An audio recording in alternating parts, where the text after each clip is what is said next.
Olá, meus irmãos, sejam bem-vindos a mais um Palavra Encarnada, nossa meditação diária a partir do Evangelho. E o Evangelho de hoje, domingo, dia 6 de junho, está em Marcos, capítulo 3, versículos de 20 a 35.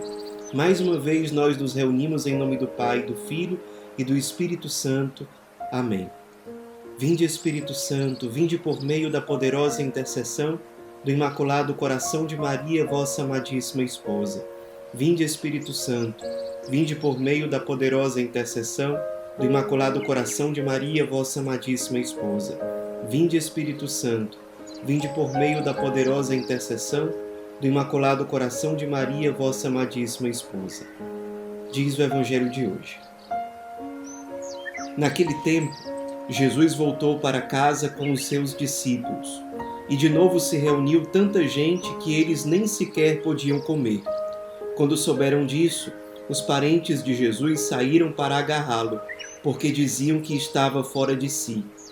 Os mestres da lei, que tinham vindo de Jerusalém, diziam que ele estava possuído por Beelzebu e que pelo príncipe dos demônios ele expulsava os demônios. Então Jesus os chamou e falou-lhes em parábolas. Como é que Satanás pode expulsar a Satanás? Se um reino se divide contra si mesmo, ele não poderá manter-se. Se uma família se divide contra si mesma, ela não poderá manter-se. Assim, se Satanás se levanta contra si mesmo e se divide, não poderá sobreviver, mas será destruído. Ninguém pode entrar na casa de um homem forte para roubar seus bens sem antes o amarrar. Só depois poderá saquear sua casa. Em verdade vos digo, tudo será perdoado aos homens, tanto os pecados como qualquer blasfêmia que tiverem dito. Mas quem blasfemar contra o Espírito Santo nunca será perdoado, mas será culpado de um pecado eterno. Jesus falou isso porque diziam: ele está possuído por um espírito mau. Nisso chegaram sua mãe e seus irmãos. Eles ficaram do lado de fora e mandaram chamá-lo. Havia uma multidão sentada ao redor dele. Então lhe disseram: tua mãe e teus irmãos estão lá fora à tua procura. Ele respondeu: quem é minha mãe e quem são meus irmãos? E olhando para os que estavam sentados ao seu redor, disse: aqui estão minha mãe e meus irmãos. Quem faz a vontade de Deus, esse é meu irmão, minha irmã e minha mãe. Meus irmãos, estamos hoje diante de um evangelho extenso. Estamos no 10º domingo do tempo comum.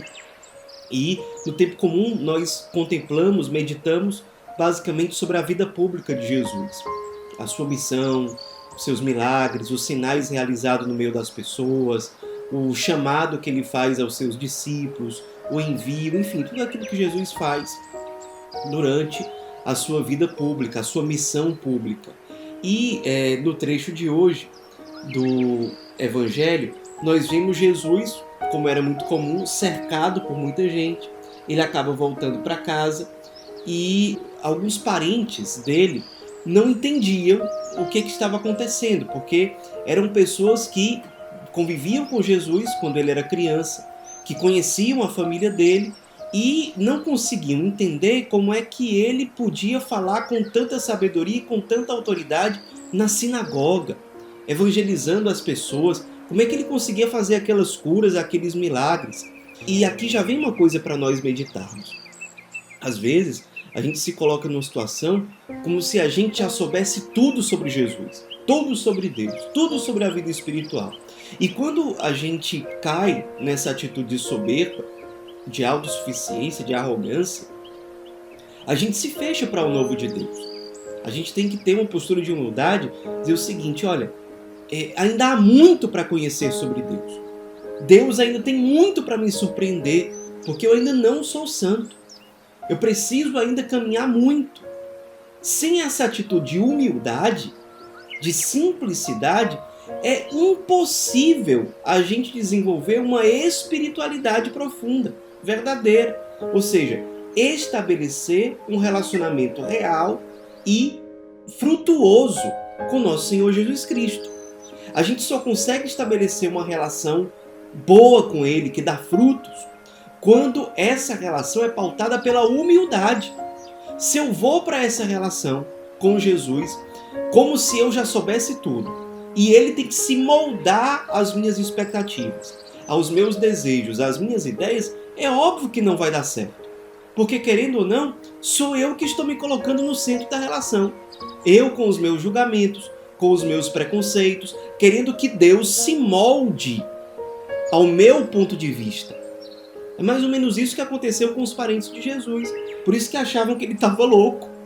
E Jesus, é interessante que no fim do evangelho de hoje, ele dá o remédio para isso. Para que a gente não caia nesse mesmo erro desses parentes dele. Qual é o remédio? Colocar a vontade de Deus no centro. Esses parentes de Jesus que aparecem no começo do evangelho, eles não conseguem estabelecer uma relação boa com Jesus porque eles estão se colocando no centro com arrogância, querendo que Jesus se encaixe nas ideias e nas expectativas deles. No fim do evangelho de hoje, Jesus mostra a cura para isso, o remédio para isso. É entender que nós somos verdadeiros parentes de Jesus, nós fazemos parte da família dele, quando nós colocamos não nós mesmos no centro, não as nossas expectativas e desejos no centro, mas colocamos no centro a vontade de Deus. É isso que ele diz no final do evangelho de hoje, quando a própria Virgem Maria aparece junto com outros parentes de Jesus, e ele diz, olhando para aqueles que estavam ao redor dele, aquela multidão, ele diz: aqui estão minha mãe e meus irmãos. Quem faz a vontade de Deus, esse é meu irmão, minha irmã e minha mãe. Jesus está mostrando quem são os seus verdadeiros parentes. Por quê? Porque o vínculo no espírito, ele é superior ao vínculo simplesmente da carne. E a Virgem Maria aqui, ela, ao contrário do que um olhar rápido sobre o evangelho de hoje poderia nos levar a entender, a Virgem Maria aqui é dignificada. Porque ela não é mãe de Jesus somente no sentido biológico, somente no sentido carnal. Ela é a primeira a colocar a vontade de Deus no centro. Ela é aquela que no Evangelho aparece dizendo: eis aqui a serva do Senhor, faça-se em mim segundo a tua palavra. Ela é a mulher que está totalmente submissa à vontade de Deus. Então ela é mãe de Jesus não somente no sentido carnal, mas também no sentido do espírito. Jesus nos chama a atenção.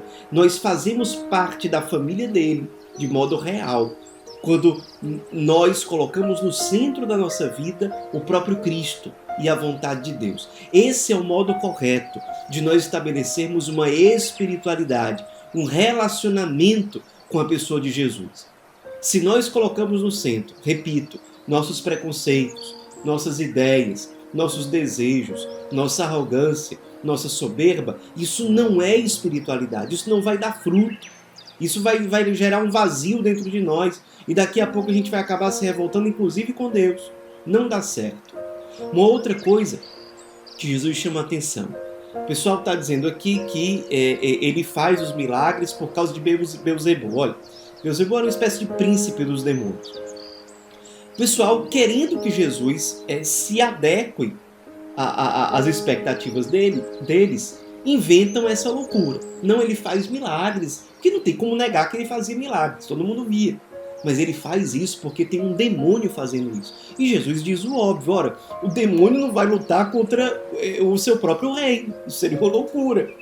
Porque os milagres de Jesus levam as pessoas para Deus. Como é que o demônio vai fazer uma coisa que vai colaborar com a conversão das pessoas? É óbvio que isso não faz sentido. E Jesus aproveita essa ocasião para dizer que, olha, a misericórdia de Deus é infinita. Deus é capaz de perdoar tudo. Só não uma coisa, que é o pecado ou a blasfêmia contra o Espírito Santo. E isso não é uma limitação da misericórdia de Deus, mas é um problema relacionado ao mau uso do nosso livre-arbítrio. O próprio Catecismo da Igreja explica para nós o que é esse pecado ou blasfêmia contra o Espírito Santo, no número 1864 do Catecismo, que diz assim: a misericórdia de Deus não tem limites, mas quem se recusa deliberadamente a acolher a misericórdia de Deus pelo arrependimento, rejeita o perdão de seus pecados e a salvação oferecida pelo Espírito Santo. Ou seja, o Espírito Santo quer ser canal de salvação, ele quer salvar as pessoas. Só que o Espírito não vai fazer isso violando a liberdade dos seres humanos. Se o ser humano não se arrepende do seu pecado, se ele não quer mudar, o Espírito Santo não vai violar isso. Agora, essa pessoa comete um pecado que é impossível de ser perdoado por Deus, porque ela não quer ser perdoada. Ela não tem humildade. O Evangelho toca hoje de novo nesse ponto, a falta de humildade. O pecado contra o Espírito Santo é uma espécie de pecado de soberba. Eu não quero me abrir à misericórdia de Deus. Perceba, o problema, a limitação aqui não está na misericórdia de Deus. Está naquela pessoa que poderia ser perdoada, que poderia ser acolhida, mas ela não quer mudar. Ela é soberba. Ela não quer pedir perdão. Ela não tem um arrependimento sincero e humilde. Aí, Deus não pode violar a dignidade e a liberdade daquela pessoa, porque ela foi criada à imagem e semelhança de Deus, ou seja, ela foi criada livre. Então, vamos meditar sobre isso. Será que nós estamos nos fechando à misericórdia de Deus? Será que nós estamos nos deixando levar e nos fechando, deixando de acolher a misericórdia e nos abrindo cada vez mais para o pecado? É interessante que Jesus fala no Evangelho de hoje que o ladrão, quando ele vai entrar na casa de um homem forte, ele primeiro amarra o dono da casa, para depois sim roubar os seus bens. Como é que o demônio talvez está nos amarrando para depois roubar aquilo que nós temos de mais precioso? Nossa fé, nossa comunhão com Deus, aqueles bens que não passam. Primeiro o demônio vai nos amarrando, essa é a estratégia dele. Vai nos amarrando através de um pecado que a gente relativiza e continua, é uma abertura que a gente dá para o maligno e a gente vai naquilo e vai se viciando, se corrompendo de alguma forma, aquele pecado vai se repetindo cada vez mais, vai abrindo espaço para pecados mais graves e aí depois, se a gente não toma cuidado, não se abre para a graça e para a misericórdia de Deus, nós estamos completamente amarrados e aí o demônio tira os bens mais preciosos que nós temos, que são os bens que não passam, aqueles que nos levam para a vida eterna junto de Deus. Então vamos cuidar disso. O Evangelho de hoje dá margem para muitos pontos para a nossa oração, para a nossa meditação. Como a Virgem Maria, guardemos essa palavra no nosso coração e permitamos que ela gere muitos frutos para a nossa vida espiritual. Ave Maria, cheia de graça, o Senhor é convosco. Bendita sois vós entre as mulheres, e bendito é o fruto do vosso ventre, Jesus. Santa Maria, Mãe de Deus, rogai por nós, pecadores, agora e na hora de nossa morte. Amém. Em nome do Pai, do Filho e do Espírito Santo. Amém.